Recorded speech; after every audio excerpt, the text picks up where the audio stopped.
The end is near. Harry Potter and the Deathly Hallows Part 1.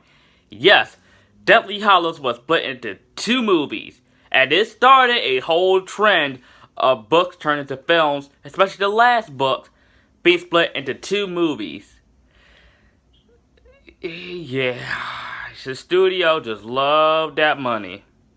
Now, me and my dad saw the midnight screening of this movie back in 2010. I was pumped for this movie. I was pumped for the finale, sort of, for the Harry Potter franchise, because I found out this movie was going to be split into 2 parts.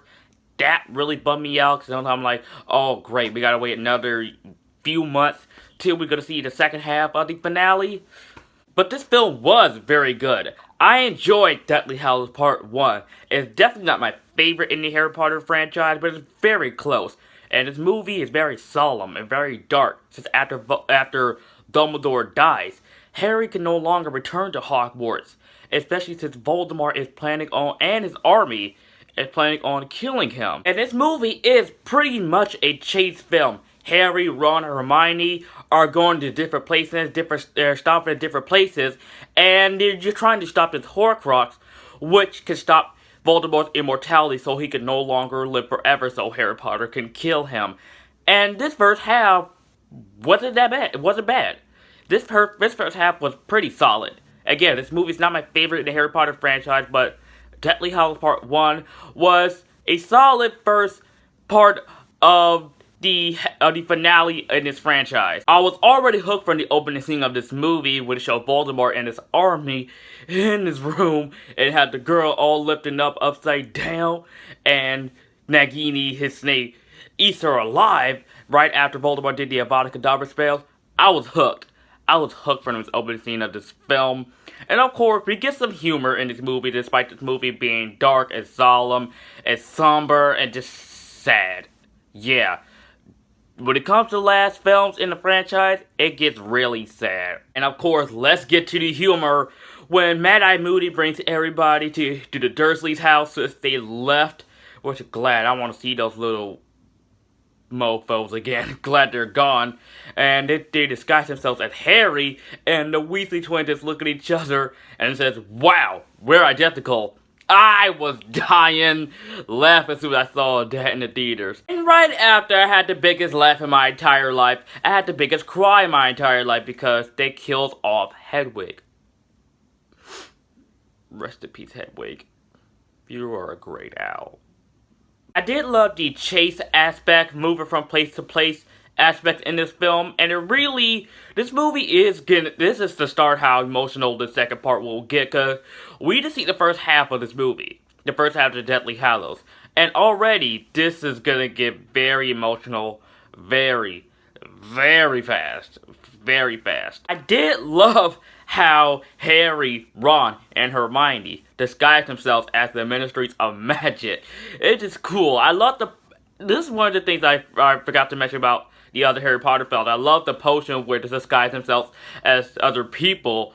That's really cool. I wish they have that in real life, but unfortunately, it's just fantasy. And Ron gets a splinch. He gets injured, and you start to see Harry and Hermione bonding more than they are with him, and he started to get a little jealous, actually more than jealous, which led on to the fight with him and Harry. And this was a pretty sad scene, because if you see the other Harry Potter films, even their bad moments, like in the Goblet of Fire, Harry and Ron have a true bromance. See, Ron is kind of like really Harry's brother. Ron is Harry's best friend.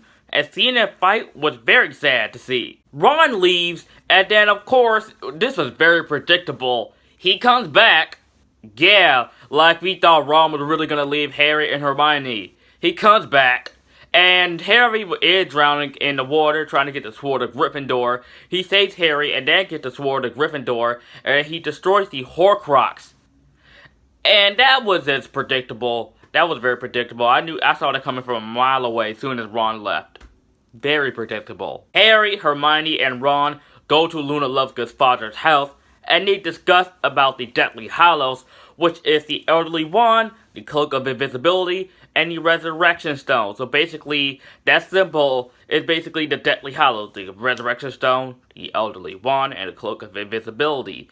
Because when I first read this book, I'm like, what is the Deathly Hallows? What is the Deathly Hallows? Because I'm more of a visual learner than reading a book. Because I read the books, and yeah, they do have more details, but I get a more better understanding when watching a film than reading a book sometimes. One thing I forgot to mention about this film is that I thought that Draco Malfoy was just there. Like, he barely said anything in this film. I mean, as soon as we see him, he was just there. Like a cameo. In the last film, he had a big part in The Half-Blood Prince.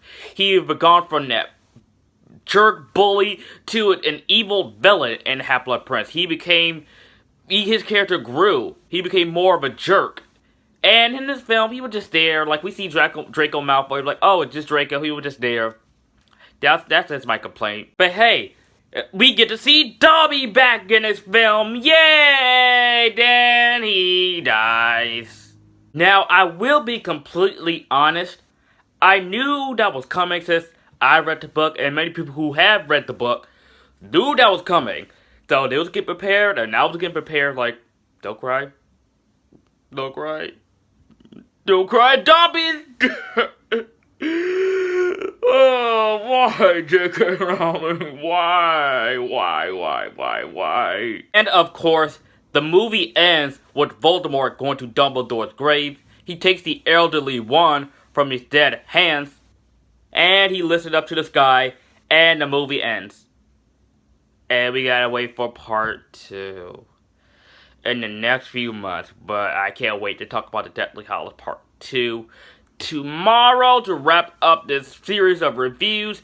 Harry Potter and the Deathly Hallows Part 1 is a solid first part to this big finale, which we're going to talk about in my next review of Deathly Hallows Part 2.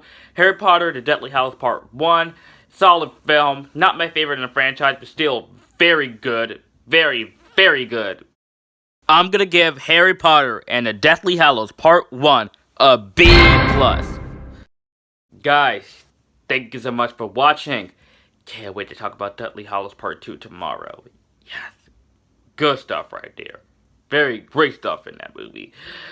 Let me know what you guys think of the Deathly Hallows Part 1 in the comment section down below. As always, guys, if you are new to my channel and you like this video, like, comment, subscribe, and I'll see you guys next time.